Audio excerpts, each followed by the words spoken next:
As I'm sure is the case for a lot of you horror fans out there, Scary Stories to Tell in the Dark was one of my favorite books growing up. Alvin Schwartz's retelling of folklore stories were simple and easy for young kids to use at sleepovers or camping trips, and the illustrations by Stephen Gammell were just plain bone-chilling.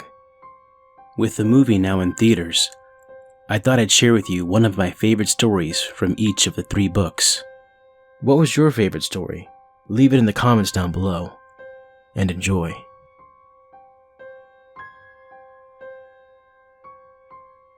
It was 9 o'clock in the evening. Everybody was sitting on the couch in front of the TV. There was Richard, Brian, Jenny, and Doreen, the babysitter. The telephone rang. "Maybe it's your mother," said Doreen. She picked up the phone, but before she could say a word, a man laughed hysterically and hung up. "Who was it?" asked Richard. "Some nut," said Doreen. "What did I miss?" At 9:30, the telephone rang again. Doreen answered it. It was the man who had called before. "I'll be there soon," he said.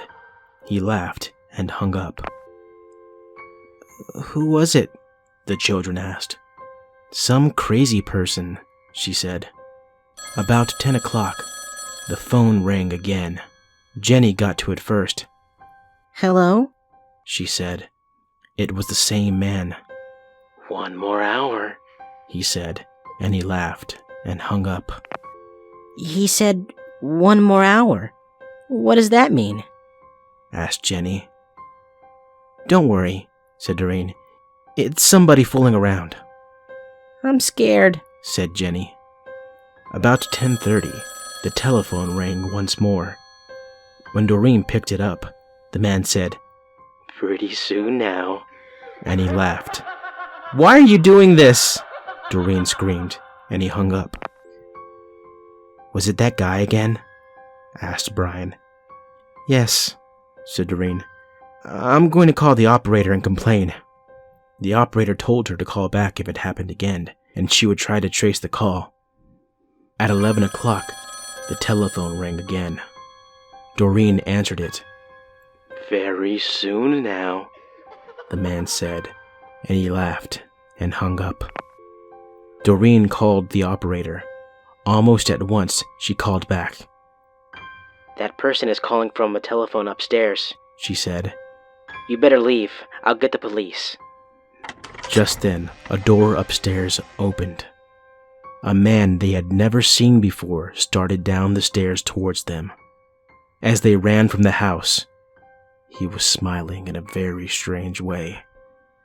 A few minutes later, the police found him there and arrested him.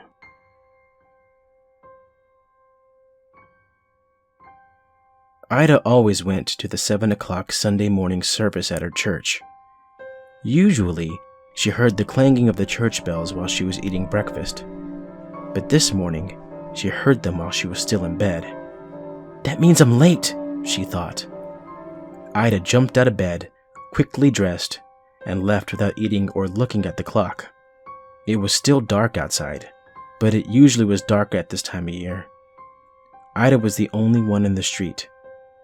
The only sounds she heard were the clatter of her shoes on the pavement. Everybody must already be in church, she thought.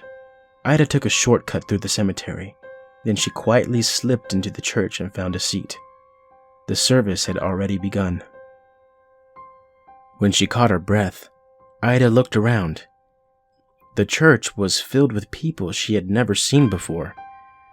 But the woman next to her did look familiar. Ida smiled at her. "It's Josephine Kerr," she thought. "But she's dead. She died about a month ago." Suddenly, Ida felt uneasy. She looked around again. As her eyes began to adjust to the dim light, Ida saw some skeletons in suits and dresses. This is a service for the dead, Ida thought. Everybody here is dead except me. Ida noticed that some of them were staring at her. They looked angry, as if she had no business there. Josephine Kerr leaned toward her and whispered, "Leave right after benediction if you care for your life." When the service came to an end, the minister gave his blessing. "The Lord bless you and keep you," he said. "The Lord make his face to shine upon you." Ida grabbed her coat and walked quickly toward the door. When she heard footsteps behind her, she glanced back. Several of the dead were coming toward her. Others were getting up to join them.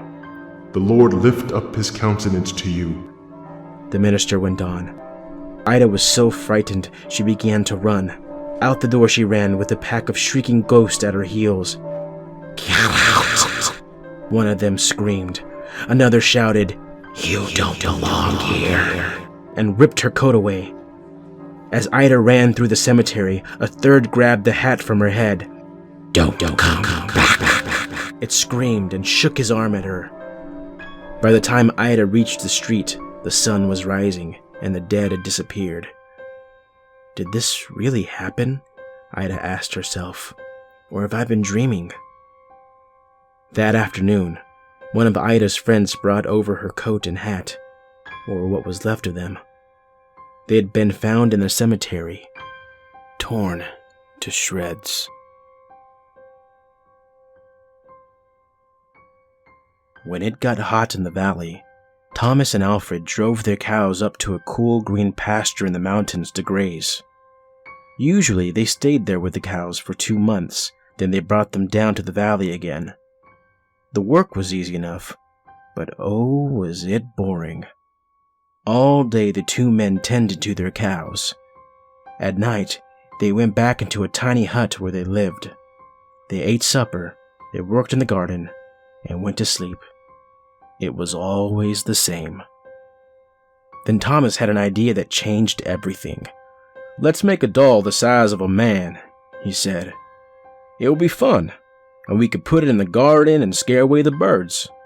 "It should look like Harold," Alfred said. Harold was a farmer they both hated.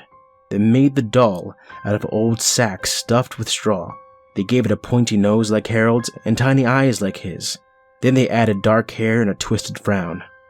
Of course, they also gave it Harold's name. Each morning on their way to pasture, they tied Harold to a pole in the garden to scare away the birds. Each night, they brought him inside so that he wouldn't get ruined if it rained. When they were feeling playful, they would talk to him. One of them might say, "How are the vegetables growing today, Harold?" Then the other, making believe he was Harold, would answer in a crazy voice, "Very slowly." They both would laugh, but not Harold. Whenever something went wrong, they took it out on Harold. They would curse at him, even kick him or punch him. Sometimes, one of them would take the food they were eating, which they were both sick of, and smear it on the doll's face. "How do you like that stew, Harold?" he would ask. "Well, you better eat it, or else." Then the two men would howl with laughter. One night, after Thomas had wiped Harold's face with food, Harold grunted. "Do you hear that?" Alfred asked. "It was Harold," Thomas said. "I was watching him when it happened." "I can't believe it. How could he grunt?" Alfred asked.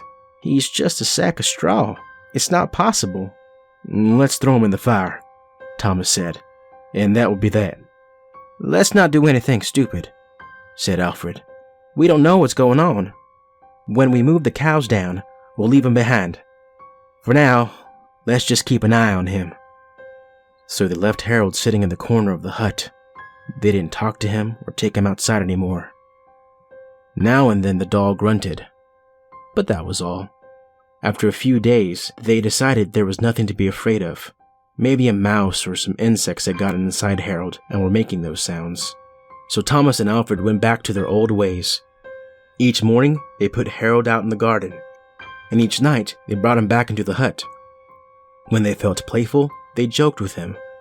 When they felt mean, they treated him as badly as ever. Then one night, Alfred noticed something that frightened him. "Harold's grown," he said. "I was thinking the same thing," Thomas said. Maybe it's just our imagination, Alfred replied. We have been up here on this mountain too long. The next morning, while they were eating, Harold stood up and walked out of the hut. He climbed up on the roof and trotted back and forth like a horse on its hind legs. All day and all night long he trotted like that. In the morning, Harold climbed down and stood in a far corner of the pasture. The men had no idea what he would do next. They were afraid. They decided to take the cows down into the valley that same day. When they left, Harold was nowhere in sight. They felt as if they had escaped a great danger and began joking and singing. But when they had gone only a mile or two, they realized they had forgotten to bring the milking stools. Neither of them wanted to go back for them, but the stools would cost a lot to replace. There's really nothing to be afraid of, they told one another. After all, what could a doll do? They drew straws to see which one would go back. It was Thomas. I'll catch up with you, he said, and Alfred walked on toward the valley. When Alfred came to a rise in the path, he looked back for Thomas. He did not see him anywhere, but he did see Harold. The doll was on the roof of the hut again. As Alfred watched, Harold kneeled and stretched out a bloody skin to dry in the sun.